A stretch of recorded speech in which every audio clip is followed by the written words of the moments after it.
Buenas noches de viernes, gracias por darnos el honor de acompañarles a esta hora con el análisis de los temas destacados del acontecer nacional. Hablaremos acerca del riesgo en el que puede estar la ampliación presupuestaria, es uno de los temas que hoy tenemos en análisis, así como noticias destacadas también que le vamos a presentar. ¿Qué le parece si damos inicio? Le presentamos ahora nuestros titulares, bienvenidos. Congreso condecorará a los héroes olímpicos que pusieron en alto el nombre del país durante una sesión solemne el próximo martes. La próxima semana se decidirá el futuro de la ampliación presupuestaria en el legislativo tras objeciones presentadas por algunos parlamentarios.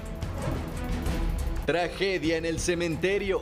Mujer fue asesinada brutalmente mientras visitaba la tumba de un familiar en Sanarate, El Progreso. Fiscalía de Venezuela citó al candidato opositor Edmundo González Urrutia para declarar por desacato y desobediencia tras las elecciones que dieron la victoria a Nicolás Maduro.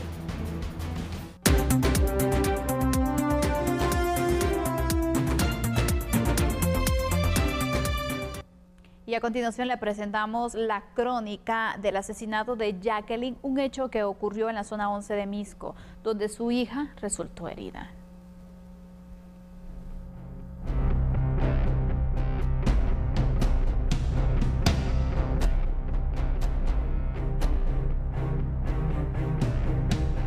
El pasado 16 de agosto, un ataque armado conmocionó a los vecinos de Lo de Fuentes en la zona 11 de Misco, luego de que presuntos sicarios se abrieran fuego en contra de su víctima, una mujer de 22 años, cuando salía de una agencia bancaria. En dicho ataque, su hija de 5 años también resultó gravemente herida. Bomberos que cubrieron el crimen detallaron parte de lo ocurrido. Dos personas heridas con proyectiles de arma de fuego en diferentes partes del cuerpo, de las cuales se toman signos vitales de una de las mismas, la cual ya se encontraba fallecida en el lugar. Aproximadamente entre 23 a 25 años, que aún no ha sido identificada, ya que ningún familiar se ha acercado a la escena. Una niña que ustedes socorrieron y que resultó herida, ¿qué detalles nos tiene? Es afirmativo. Al llegar al lugar constatamos que son dos las víctimas, como ya habíamos mencionado, una en este caso mortal y la otra una niña de aproximadamente entre 5 y 6 años de edad, la cual llevaba varias perforaciones producidas por proyectil de arma de fuego en el costado izquierdo y otra en el abdomen. Las investigaciones de las autoridades apuntaban a que el ataque hacia la mujer era directo y se debía a un posible ajuste de cuentas. La víctima, identificada como Jacqueline Emilza Sok Shinik, de 22 años, contaba con antecedentes al haber sido capturada en diciembre de 2023 por extorsión y tenía una orden de captura por el mismo delito emitido el 15 de marzo de este año.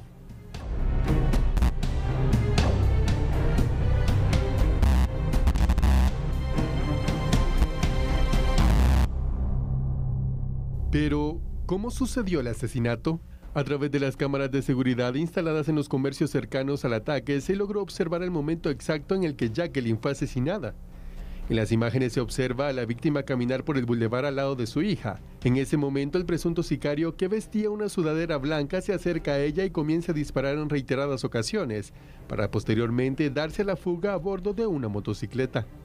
El Ministerio Público investigó el caso y luego de un exhaustivo trabajo se logró dar con el paradero del hombre que manejaba la motocicleta, siguiendo el recorrido de las cámaras de videovigilancia y las placas del vehículo. No obstante, la anterior investigación en este momento ya ha logrado ubicar a la persona que se conducía en la motocicleta, y obviamente la investigación continúa toda vez que se lograron inclusive identificar o ubicar 3 armas de fuego que han sido utilizadas también en la comisión de crímenes violentos, y obviamente una cantidad de dispositivos de teléfonos móviles también que van a ser objeto de análisis y que efectivamente vamos a poder establecer la participación criminal de la otra persona también que posiblemente se condujo en ese momento del escenario criminal.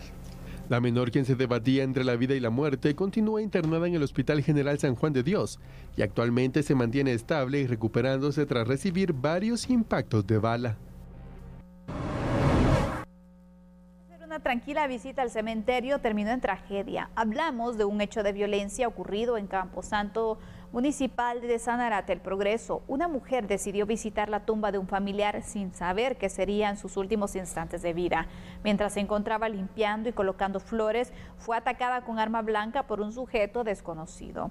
Visitantes inmediatamente alertaron a socorristas, bomberos voluntarios atendieron el llamado y a su arribo constataron que la mujer ya había fallecido tras presentar heridas provocadas con arma blanca en el cuello.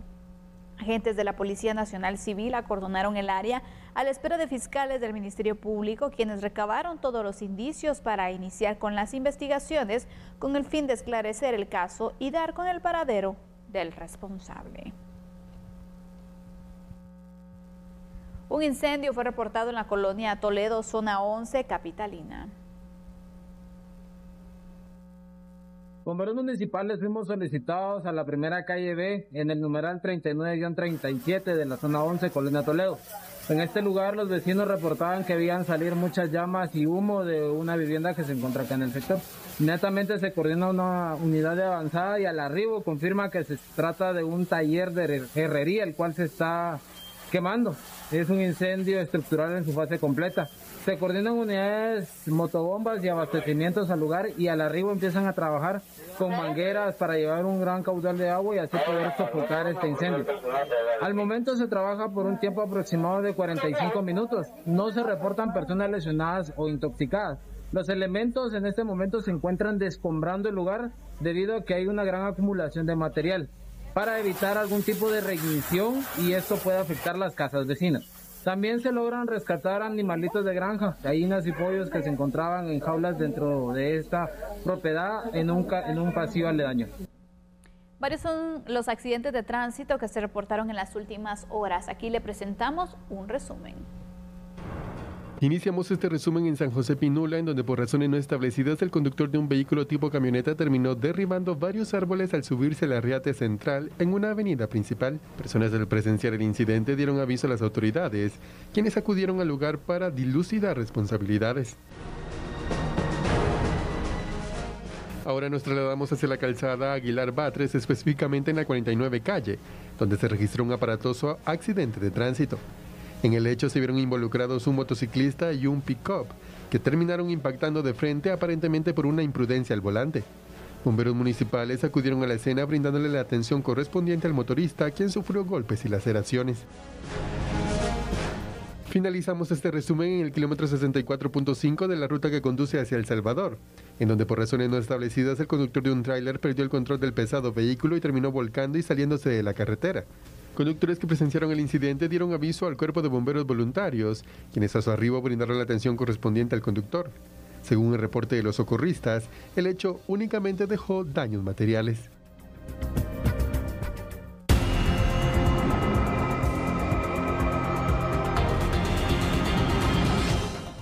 En la información judicial se continúa discutiendo la participación de 7 sospechosos en el crimen de 2 exdirectivos de un hospital privado.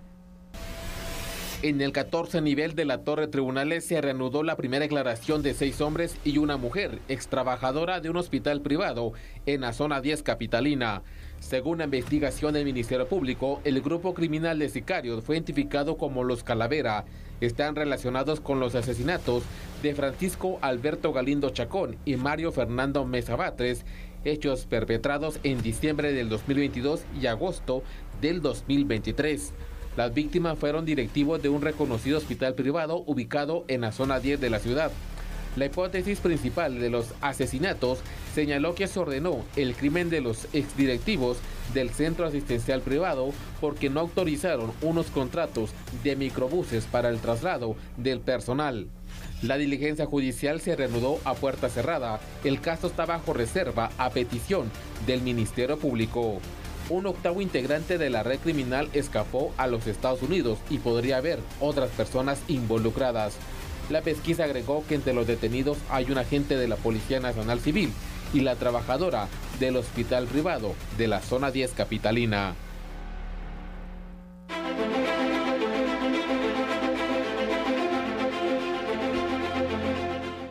Y mañana vence el plazo para la recepción de expedientes a los aspirantes a magistrados de Corte Suprema de Justicia y salas de apelaciones. Al respecto, las 2 postuladoras se preparan para la atención de los postulantes. Estamos haciendo todas las gestiones para para tratar de incrementar nuestro número de recepcionistas de expedientes. Como usted sabe, yo me he preocupado mucho que sea gente preparada, de hecho son abogadas todas, no tienen ningún papel de calificación, simplemente de revisión de documentos. Así es que estamos preparados no solo en personal, sino que también en instalaciones físicas. Nos hemos acomodado más en el toldo, tenemos un toldo muy cómodo para que puedan esperar los postulantes, pero ya estamos haciendo gestiones para ampliarlo no solo en extensión, sino en ubicación. Integrantes de la Junta Directiva del Congreso de la República se reunieron con la comunidad lingüística chortí de los departamentos de Chiquimula y Zacapa. Encuentro de pueblos indígenas para impulsar una agenda legislativa en favor de los pueblos. La diputada Sonia Gutiérrez, integrante de la Junta Directiva, informó sobre el diálogo realizado este viernes con la comunidad chortí de los departamentos de Oriente. Estamos acá porque este es el 7º diálogo que estamos haciendo, de un diálogo con los pueblos indígenas que hemos impulsado en el Congreso de la República desde esta Junta Directiva. El propósito de estos diálogos es construir una política institucional y una agenda con los pueblos indígenas. Necesitamos que el Congreso llegue con los pueblos, llegue a los pueblos, y por eso nos encontramos el día de hoy muy contentos. Hoy estamos con el pueblo chortí, la próxima semana, que ya sería el último viernes del mes de agosto, estaríamos con el pueblo garífuna en Izabal, y ya el último estaremos en Jutiapa con el pueblo xinca. La presentación final, que será en un encuentro nacional donde se prevé la participación del presidente de la República, Bernardo Arévalo, será el 11 de octubre. Durante dicho acto se presentará la propuesta general de las peticiones trasladadas por los diferentes pueblos para abordar en una agenda política. El Banco de Guatemala se refirió a la importancia de los billetes y también para que tomemos en cuenta ciertas características que nos ayudarán a confiar en su autenticidad. Diariamente los guatemaltecos hacen uso del efectivo para realizar compras en productos y servicios. El Banco de Guatemala se refirió a la importancia de los billetes. Los billetes tienen 3 funciones básicas. Uno es como medio de cambio, esto es porque permite la adquisición de bienes y servicios. Otro es como unidad de cuenta, ya que permite fijar precios y documentar deudas. Y la otra es como depósito de valor, ya que permite transferir la posibilidad de poder comprar bienes y servicios a lo largo del tiempo. En el país es el Banco de Guatemala quien se encarga de la emisión de los billetes. Sobre las características para su emisión, el gerente indicó: esto es por ley. Tanto la ley orgánica del Banco de Guatemala como la ley monetaria establecen que el Banco de Guatemala es la única institución autorizada para emitir billetes y acuñar monedas en el territorio nacional. La ley monetaria contempla las características que deben de tener los billetes, es decir, indican las denominaciones de los billetes, el color dominante, el tamaño, las figuras principales y otras características. Y a la Junta Monetaria le queda bajo su responsabilidad decidir cuáles dispositivos de seguridad van a ser incorporados. Respecto al tiempo de circulación y criterios para sacarlos de circulación, esto se indicó. El único aspecto que el Banco de Guatemala toma en cuenta para retirar billetes de circulación es su estado. Si los billetes están deteriorados, sucios o manchados, el Banco de Guatemala los retira, con el único propósito de sustituirlos por billetes nuevos. No existiría ningún otro criterio técnico que el Banco de Guatemala pudiera tener. Hemos logrado determinar que los billetes de bajas denominaciones, es decir, los billetes de 5, de 10 y de 20 quetzales, tienen una vida útil estimada de 2 años, en tanto que los billetes de mayor denominación, la vida útil estimada es de 6 años. Tras la fabricación del efectivo, este debe llegar a las manos de los guatemaltecos. Este es el proceso para realizarlo. El Banco de Guatemala atiende la demanda de los bancos del sistema. Todos los días los bancos del sistema realizan depósitos de billetes en el Banco de Guatemala y asimismo realizan retiros. En dichos retiros los bancos del sistema nos indican el monto que desean retirar, las denominaciones de los billetes y monedas a retirar y el monto de cada denominación. Ante el peligro de circulación de billetes falsos y recomendaciones a la población, Vinicio Cáceres, gerente general del Banco de Guatemala, indicó: hemos detectado que se falsifican alrededor de 3 billetes por cada millón de billetes en circulación, lo cual es demasiado bajo. Y esto se ha ido reduciendo gracias a las medidas de seguridad que el Banco de Guatemala incorpora con frecuencia a los billetes. Nosotros mencionamos 3 criterios para determinar si los billetes son falsos, que es toque, mire y gire. Al tocar, por ejemplo, se puede determinar que el billete está hecho de sustrato de algodón, lo cual es diferente totalmente al papel bond que se utiliza para fotocopias. Al mirar es poner o colocar los billetes a trasluz para ver las marcas de agua y algunas imágenes de registro perfecto. Estas son imágenes que aparecen en el anverso y en el reverso del billete, que al ponerlas a trasluz se complementan en forma perfecta.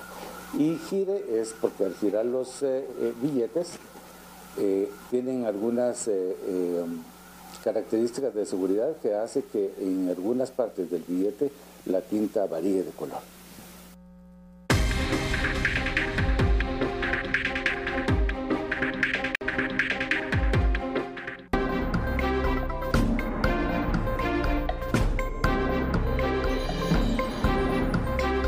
Los medallistas olímpicos Adriana Ruano y Jean-Pierre Brol recibirán la Orden Nacional del Soberano Congreso de la República en reconocimiento de su triunfo durante los Juegos Olímpicos de París 2024.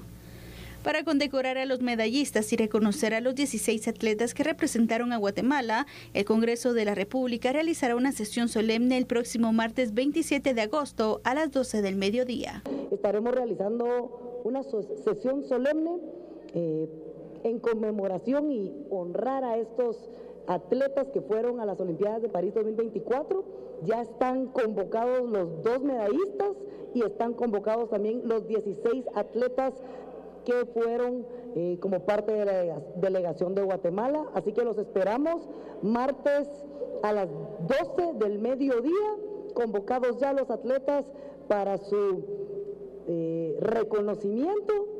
Vamos a estar transmitiendo también en redes sociales, en el canal del Congreso, para que ustedes puedan ver esta condecoración que les vamos a dar a nuestros atletas el día martes. Gracias. En el caso de Adriana Ruano recibirá el grado de Gran Collar y Jean-Pierre Brol el grado de Gran Caballero del Soberano Congreso de la República. Muy bien, vamos a ir con estos datos que son complementarios también sobre esta decisión que el Congreso ha tomado. Finalizando los Juegos Olímpicos París 2024, Guatemala obtuvo 2 medallas, una de oro y otra de bronce, por lo que el Comité Olímpico Guatemalteco publicó una resolución con fecha 19 de agosto del presente año, donde se aprobó la entrega de premios económicos para los atletas medallistas y también para sus entrenadores. Pero este beneficio también será otorgado a los atletas que participen en los futuros Juegos Olímpicos. Por medalla de oro se otorgará un total de 3 millones de quetzales al atleta y 750,000 quetzales al entrenador. Por medalla de plata, el atleta se lleva 2 millones de quetzales, mientras que su entrenador 500,000 quetzales. Mientras que por medalla de bronce, el atleta recibiría 1.250.000 quetzales y su entrenador recibiría 312.500 quetzales. Mientras que los premios económicos varían del 4.º al 8.º lugar. Por otro lado, también indicaron que al lograr una medalla recibirán una pensión vitalicia al momento de su retirada deportiva.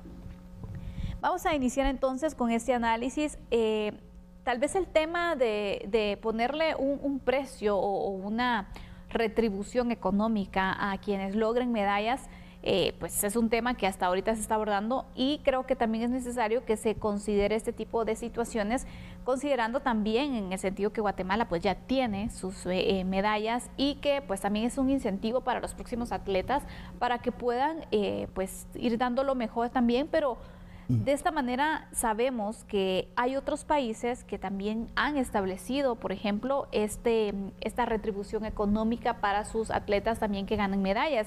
Y en este punto vamos a iniciar con el análisis. Hoy nos acompaña Max Santa Cruz, así que le doy la bienvenida y entramos de lleno con el análisis. Max, qué gusto tenerte por acá. Muchas gracias, Andy. Por supuesto que es interesante cómo se plantea esto, porque pocas veces tenemos la oportunidad de conseguir una medalla de este nivel en Juegos Olímpicos, y hoy en día, pues hay que decirlo, en el caso de la medalla de oro obtenida en este Juego Olímpico, representa el mayor logro deportivo en la historia del país. Así es. Y eso hay que decirlo. La medalla de bronce, por supuesto, importantísima. La medalla de plata también obtenida por Eric Barrondo es histórica. Ahora bien, cuando vemos estas cantidades y estos montos que se nos plantean hoy por parte del Congreso de la República como una sugerencia sobre la cantidad que se pagaría por cada una de las medallas, y vemos un comparativo con países como México, que ha tenido muchos medallistas tanto de oro en clavados o en algunas actividades incluso asociadas a judo, etcétera, empieza uno a cuestionar sobre cómo llegaron a esta cifra específica sin con que ello signifique que estamos en ningún momento disminuyendo el tamaño del logro que han logrado los atletas guatemaltecos. Y quiero que tomen nota con esto. México ofrece por una medalla de oro una suma cercana a $154,000. Cuando hacemos la matemática, la conversión de lo que estamos hablando de 3 millones, en el caso guatemalteco, a un cambio aproximadamente 780, nos dan más de 160 y pico mil de dólares. Es decir, un monto superior a lo que México en su momento ofrece por la medalla de oro, e igual pasa por supuesto con la medalla de plata y la medalla de bronce. Quiero decir que de repente suena difícil, porque cuando tratamos de relacionar el monto que se ofrece por cada medallista con lo que nos arroja una encuesta como la del ENCOVI sobre el estado de pobreza y pobreza extrema, pues tal vez sería injusta la comparación, aunque muchas personas lógicamente le podrán atención. Y ahí entramos mucho también en el análisis de que si el presidente gana mucho, que gana menos, que el diputado, que el alcalde se rebaja el sueldo, y no creo que va por ahí. Sí tomo algo que me parece interesante de lo que estás diciendo. Creo que esto sirve como un incentivo en un país donde practicar deporte tiene pocos incentivos. Y en este caso el económico es una motivación para que muchos más deportistas lo hagan. Hay un presupuesto anual aproximadamente de 129 millones de quetzales al Comité Olímpico Guatemalteco, y cada federación tiene también en su haber un monto destinado para la promoción del deporte, pero también para la formación del atleta. Hay que decir que en el caso del deporte de tiro es un deporte caro, está alrededor de $368 la clase o la práctica. Me imagino yo que en el caso tanto de nuestros medallistas, pues este tipo de rubro ya será cubierto o por la federación o será cubierto por patrocinios que se logren reunir para poder seguir apoyando el deporte. Y me imagino que igual en el caso de Eric Barrondo, durante el tiempo que ha estado vigente desde la medalla de plata para la fecha, pues también ha tenido algún tipo de patrocinio que le permite a él tener una comodidad económica y dedicarse ya de manera más profesional y extensiva hacia la práctica del deporte. Cuando se habla también incluso de una especie de jubilación deportiva, sí, la verdad que se me hace interesante. Creo que si esa jubilación también va amarrada con la posibilidad de contar con la experiencia, con la formación, con la referencia de estos atletas hacia nuevas generaciones, pues creo que tendría todavía un mucho mayor sentido. Es poco las oportunidades que tenemos como guatemaltecos de tener referentes en lo deportivo, en lo artístico, en lo cultural, y ahí es donde de repente nos puede ayudar para poder cambiar, como dicen, el chip de la mentalidad del guatemalteco, en decir que las cosas se pueden alcanzar siempre y cuando asociemos el logro o el objetivo con la disciplina, con las ganas y por supuesto con la colaboración también de las autoridades que son responsables de que esto pase.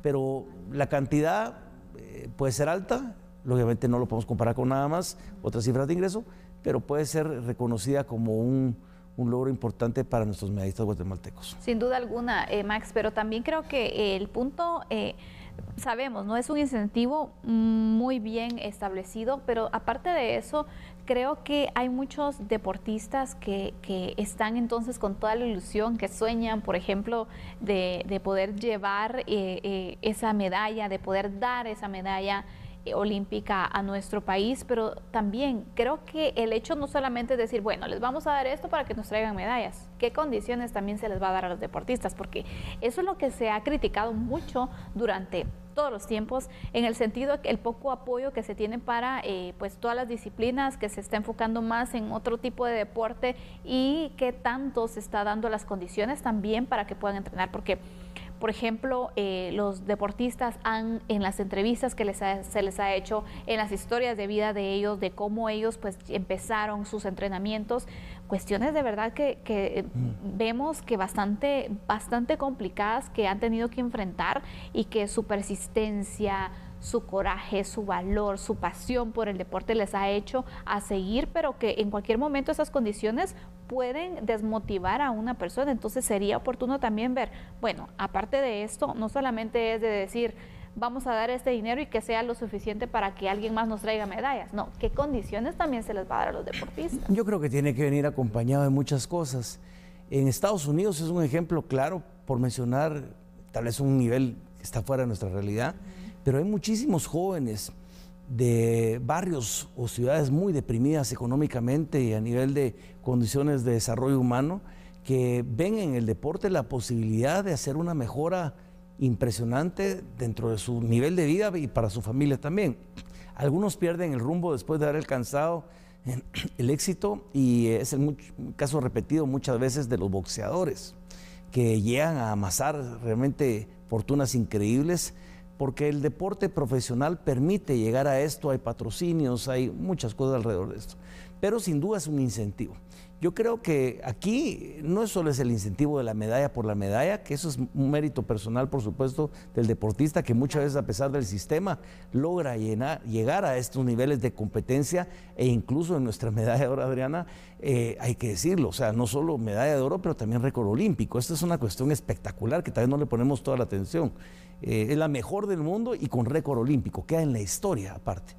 Yo creo que si esto va acompañado de la responsabilidad de las autoridades, desde el deporte recreativo que corresponde al Ministerio de Cultura y Deportes, y después el deporte federado, y trasladar esto a nivel competitivo dentro del Comité Olímpico Guatemalteco, tratando de salvar esa serie de obstáculos de manejo de poder a nivel institucional que hicieron mucho daño al deporte en general, creo que si el gobierno o el Estado está comprometido junto con de pronto patrocinadores del sector privado que lo han hecho en el pasado, de poderle meter ganas, y me atrevo a decir esto, y perdón a quienes de repente practican deportes de colectivos o de grupo, nos ha ido mucho mejor con los deportes individuales que con los colectivos, y es una realidad, y las medallas nos lo demuestran. Las 3 medallas son deportes individuales. Sí creo que eso se acompaña con el anuncio del gobierno que ha hecho de que pronto se quieren hacer 4 ciudades deportivas a nivel nacional, pues bienvenido sea. Hoy en día estaban pensando en cómo le iban a qué instalación deportiva le iban a dar el nombre de Adriana. Y la verdad es que cuando mencionaban, por ejemplo, el Palacio de los Deportes, con todo respeto, para nuestra mayor gloria deportiva de la historia, le queda corto el Palacio de los Deportes. Ya cuando hablamos de un Doroteo Guamuch Flores en nuestra máxima instalación deportiva, o un Eric Barrondo en el parque, tal vez sería muy bueno que se pensara, por ejemplo, o construir una nueva ciudad o una nueva instalación de ese nivel que amerite darle el nombre de Adriana, o bien llamarle, en lugar de la Ciudad Olímpica, llamarle Ciudad Olímpica Adriana. Bueno, esa es la diferencia que podríamos marcar, para que eso sirviera también de una inspiración y un recordatorio permanente. Si solo lo dejamos en el mérito económico, que por supuesto se agradece y creo que los atletas lo van a recibir muy bien, y la pensión, que creo que es también algo que incentiva a poder alcanzar esos niveles de excelencia, pero no generamos las capacidades para que muchos más jóvenes puedan optar desde el orgullo y el honor de ser merecedor de una medalla o de un récord, pero también de poder incluso tener la posibilidad de un ingreso económico que le dé esa mejoría en la calidad de vida a él y a sus familias. Pues creo que estaríamos equivocándonos y desaprovechando sobre todo el momento histórico que traemos con estas Olimpiadas. Exactamente, la emoción y la realidad que ahora nos permite soñar, seguir soñando de poder seguir obteniendo medallas, ¿no? Es una retribución también a ellos por todo el esfuerzo y todos esos años de sacrificio también que han realizado. Durísimos. Bueno, finalizamos así el análisis, veremos entonces si se concretan esos proyectos también que se ha mencionado por parte del gobierno para poder apoyar a todos los deportistas. De momento pues vamos a finalizar este tema, debemos hacer una pausa, regresamos hablando acerca de la ampliación presupuestaria. ¿Está en riesgo o no está en riesgo? Analicémoslo al regresar.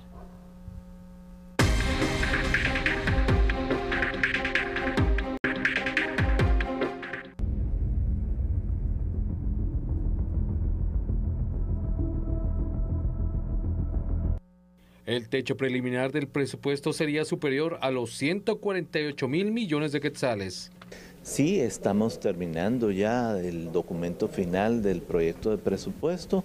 Es un proyecto de presupuesto muy enfocado nuevamente a generar la mayor capacidad del Estado para llevar bienestar, para garantizar la educación, la salud, la protección social, sin olvidar el enorme reto que tenemos de ir incrementando los recursos para la inversión pública, para la construcción de carreteras, de caminos rurales.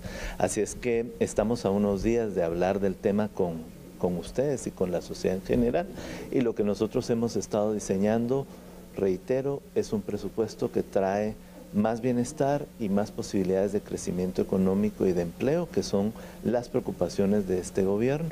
Y estamos ya muy cerca de terminar el proceso y poderlo enviar al Congreso y dialogarlo a profundidad con la sociedad. Muy bien, analicemos entonces la ampliación presupuestaria. Veamos estos datos que también son relevantes para dicho análisis. Hay que tomar en cuenta que un nuevo pulso político podría vivirse entre el Ejecutivo y el Legislativo. La próxima semana, luego de que se ponga a votación unas objeciones a la ampliación presupuestaria. Si 81 diputados, escuche bien, 81 diputados votan a favor de esas objeciones, el decreto podría archivarse y la ampliación se engaveta y el Ejecutivo no tendría presupuesto, esta ampliación presupuestaria específicamente. Puede ser que no suceda y que se continúe con el trámite normal, que es lo que sancione el presidente, pero el tiempo va avanzando y el lapso de ejecución se acorta. De hecho, ya se piensa en la propuesta del presupuesto para el próximo año. Es otro de los puntos también. Deben iniciar las audiencias públicas para conocer también las propuestas, las solicitudes de los diferentes ministerios, entidades también que necesitan ese presupuesto. Entonces, también aquí queda poco tiempo para discutir si va o no va la ampliación presupuestaria. El martes hay sesión y se va a conocer específicamente también este tema.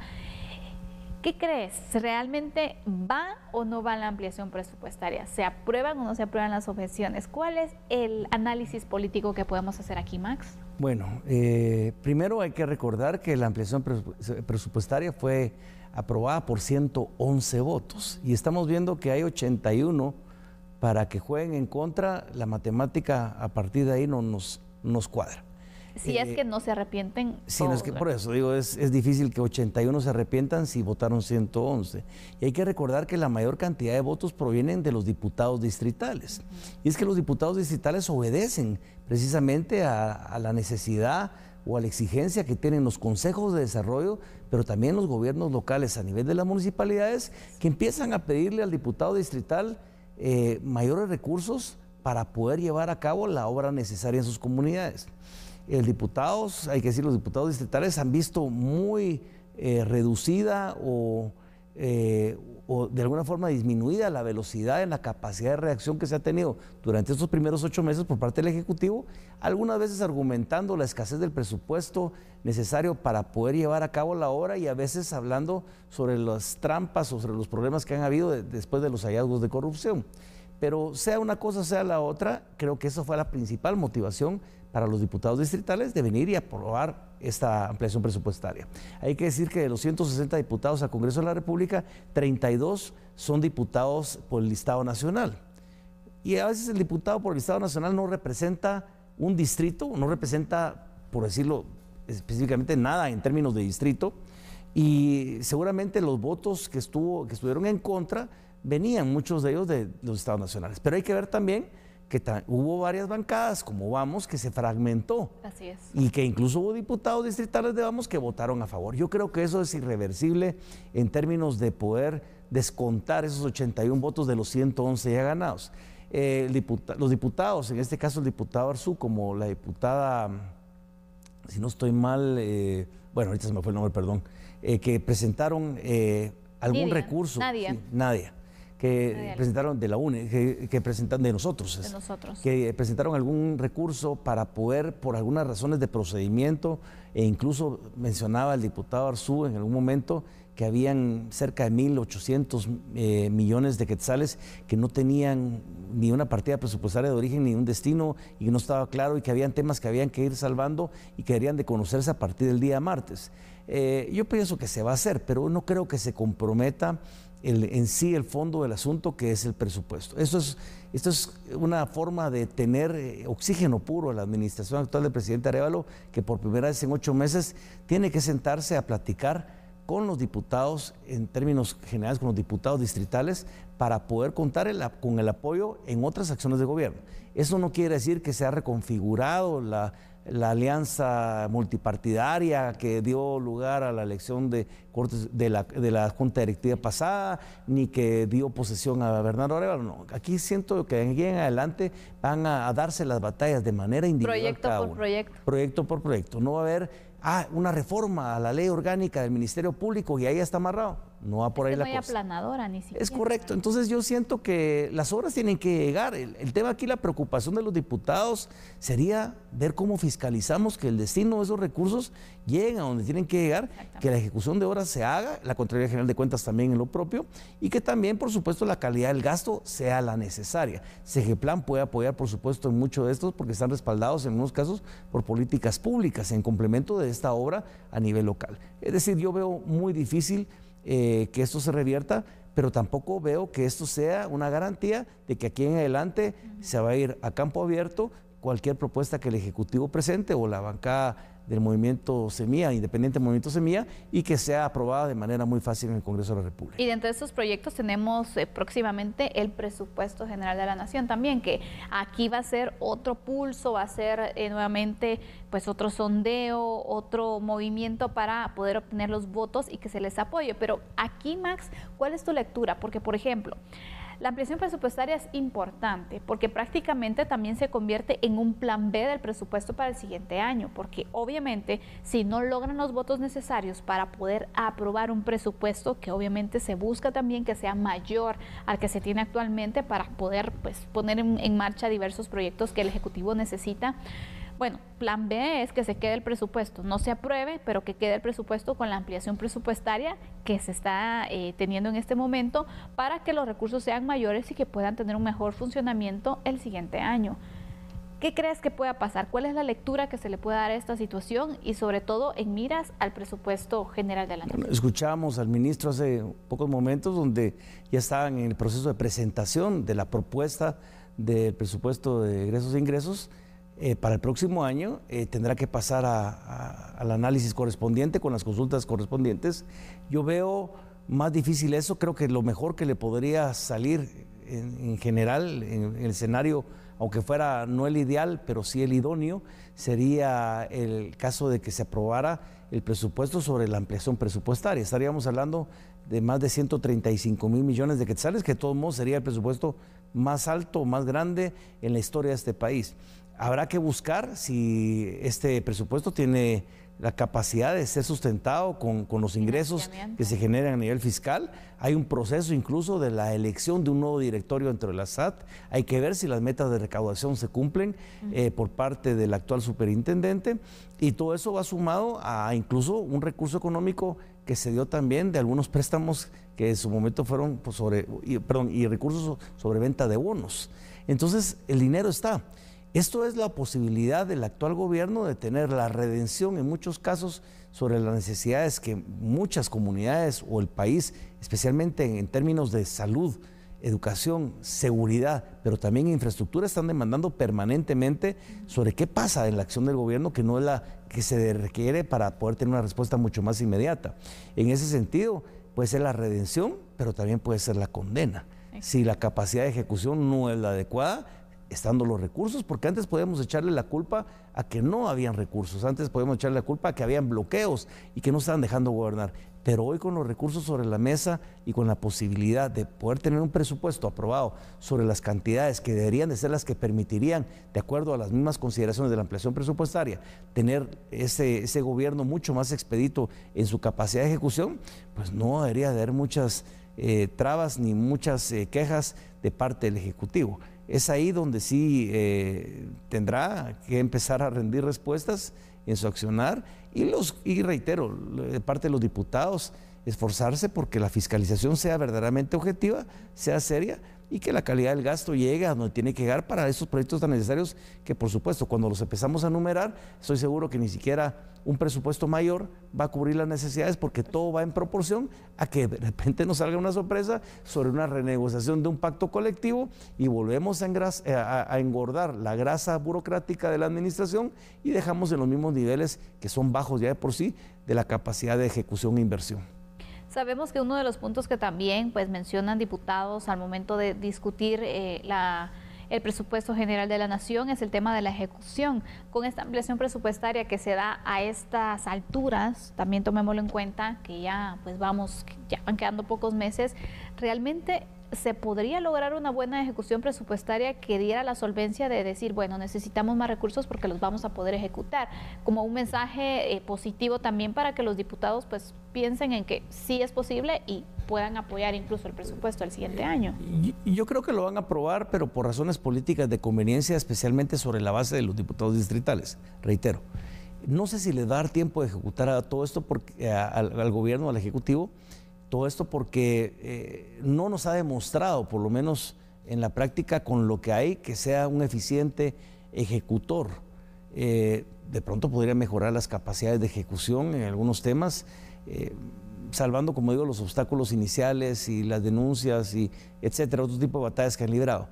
Pero si no es eficiente en su ejecución, creo que no le van a pasar, a pesar de eso, el cuchillo para decirle que no le aprueben el nuevo presupuesto, porque ya los diputados distritales han identificado cuál es el destino de la continuidad dentro de lo que alcance ahorita en la ampliación presupuestaria, las posibilidades de darle seguimiento dentro del próximo ejercicio del presupuesto para el próximo año. O sea que lo que tendrían que hacer es sencillamente ver qué es lo que pasa en lo que no alcance a ejecutar ahora y que sí se dé en el próximo presupuesto, ejercicio del presupuesto.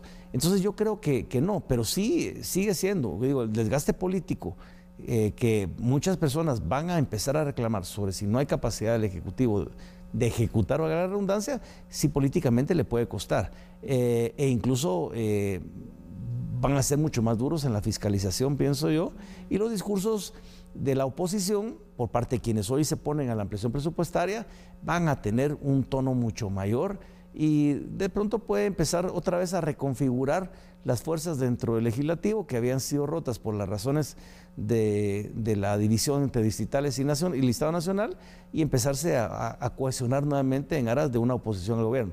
Y hay algo que no hay que olvidar. En medio de todo esto se da la elección de Cortes. Y eso es una batalla que es la madre de las batallas, lo he dicho varias veces, lo sigue siendo, y de pronto va a haber gente, porque así va a haber y así era en el pasado, que van a empezar a utilizar las aprobaciones de los presupuestos como monedas de cambio para poder decir que si se apoya a tal o fulano, sutano o mengano como magistrados a cambio de conseguir los apoyos necesarios para poder aprobar un presupuesto como el que desea el Ejecutivo. Dos negociaciones interesantes que se vienen y que pues ya lo vamos a ver definitivamente porque sabemos que pues también no se tiene un plazo para elección de Cortes, se tiene un plazo para el presupuesto general de la Nación, entonces será interesante ver cómo será el ejercicio y la dinámica ahora del Congreso de la República. Y bueno, el martes es la sesión, se conocerá si se apoya con 81 votos que estas objeciones sean aprobadas y se archive esta propuesta de ampliación presupuestaria o definitivamente va porque va y pues esta cobra vigencia. Así cerramos el análisis de esta semana, un tema bastante interesante al cual por supuesto le daremos seguimiento el martes, así que usted esté pendiente. Max, gracias por acompañarnos, qué gusto poder analizar estos temas contigo y bueno, el miércoles nos vemos para el análisis, la entrevista aquí en A la Medida. Primero Dios, Sandy, muchas gracias y un verdadero gusto estar con ustedes en este día viernes y nos vemos de nueva cuenta el próximo miércoles si Dios quiere. Es momento de hacer una pausa, volvemos con información internacional, por favor acompáñenos. Para mí poderles acompañar cada noche, que descanse, que tenga un buen fin de semana y recuérdese, sábado y domingo también hay noticias en TN23, los invitamos para que estén pendientes. Nos vemos el lunes.